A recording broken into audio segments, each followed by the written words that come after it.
Tiba-tiba saja Nasdem membuat manuver tajam. Menurut politikus Nasdem, Zulfan Lindan, partainya bakal umumkan cawapres pendamping Anies Baswedan pada 10 November nanti. Itu artinya Anies sudah ditetapkan sebagai capres.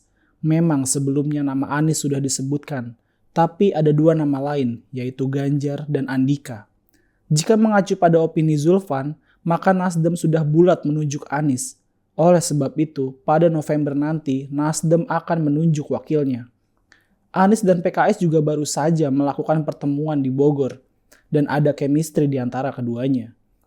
Penunjukan Anies sebagai capres itu akan jadi kabar buruk bagi Prabowo dan Puan, sebab dua tokoh itu mewakili dua partai besar yang sebelumnya disebut-sebutkan akan memajukan kadernya.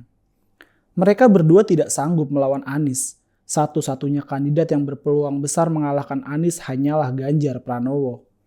Sementara Demokrat memiliki peluang untuk mengajukan wakil. Jika koalisi Nasdem, PKS, Demokrat terbentuk, Demokrat akan bertindak sebagai sumber pendanaan.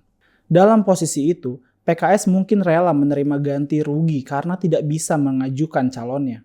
Dengan logika ini, koalisi akan jalan. Bagi PKS, Anies adalah juru selamat. Kalaupun mereka tidak mendapat jatah wakil, tapi porsi menteri tentu akan signifikan. Selama 8 tahun ini PKS merana di luar barisan. Sebenarnya nasib Demokrat juga sama, tapi mereka telah mengumpulkan logistik 10 tahun sebelumnya.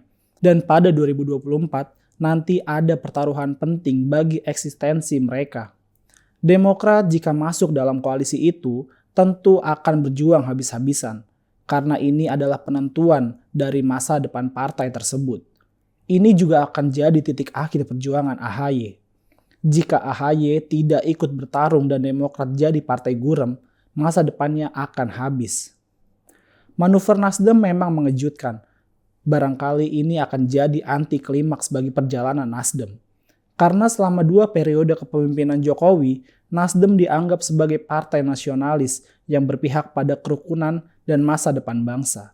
Jika Nasdem benar-benar mengusung Anies, citra tersebut akan pudar. Karena Anies ini dijuluki bapak politik identitas. Anies juga tipe orang yang tidak punya rekam jejak yang baik dalam pemerintahan. Ia pernah menjadi Mendikbud, tapi ada potensi salah hitung 23 triliun.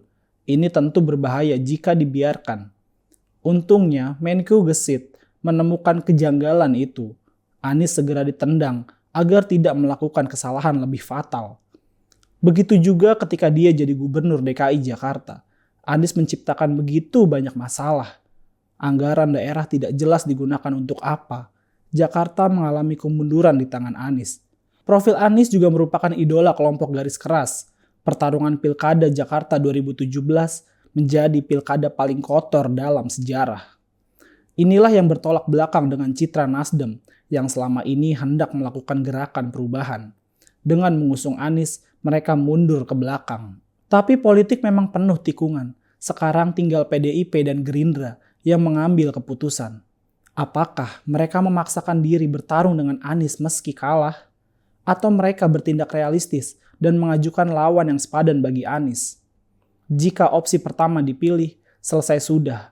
PDIP akan mengalami kemerosotan suara, sementara Gerindra mungkin jadi koalisi partai pendukung Anies. Tapi jika opsi kedua dipilih, kandidat paling layak untuk menghadapi Anies adalah Ganjar Pranowo. Pilpres 2024 adalah soal pilihan rasional. Partai yang bertarung dihadapkan pada opsi yang sama. Tugas rakyat adalah mencatat baik-baik pilihan partai itu. Jika mereka mendukung keberagaman dan toleransi, maka rakyat harus mendukungnya. Tapi kalau mereka mendukung politik identitas dan intoleransi, rakyat harus melakukan yang sebaliknya. Jangan pilih mereka.